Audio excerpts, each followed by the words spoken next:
I'm a qualitative researcher by background and I work largely in patient experiences of health and illness conditions. And the work that I'm currently doing with the Oxford CLAHRC is about using online patient feedback to try to improve healthcare services and policy. Theme 3 focuses on patient experiences and patient-reported outcomes, and its aim is ultimately to improve health services for patients, especially in the local area. And mine isn't the only work that's going on within this theme. There's another team of colleagues who are working on developing and evaluating patient-reported outcome measures and patient-reported experience measures. So my research is about using patients' feedback that they've left online in order to try to improve the health service as we know it.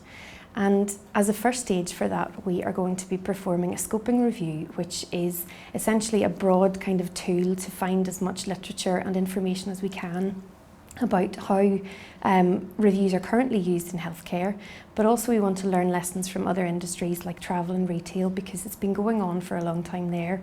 And companies like TripAdvisor and Amazon have been asking their customers for feedback for quite a long time and then using it to improve the services they offer. And we think that that model could be very well transferred into the healthcare system. The aim of the scoping review is to find out exactly what's going on currently, so what we already know and what we don't know. When we figure that out, we'll know what to do next, but we hope to go on to analyse some of the comments that patients have left to find out what they say about their healthcare, what kind of feedback they leave. We'd like to find out who these people are who give feedback, and we're also interested in looking at the responses that the feedback elicits from healthcare providers. So websites that routinely collect this feedback, like Patient Opinion or NHS Choices, also give healthcare providers the opportunity to respond, but not all healthcare providers do that. So I suppose we want to know exactly who responds at this stage and why, and then maybe think about trying to understand who doesn't respond and what the concerns might be around that. The challenges that we anticipate at this stage are that there's a lot of data out there from patients. So it's gathered in two ways.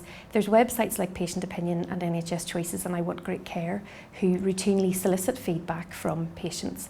But then there's a whole other range of feedback that can be found in blogs and various types of social media. So there's a lot of data out there and we don't know what we're going to do with it or how to analyse it.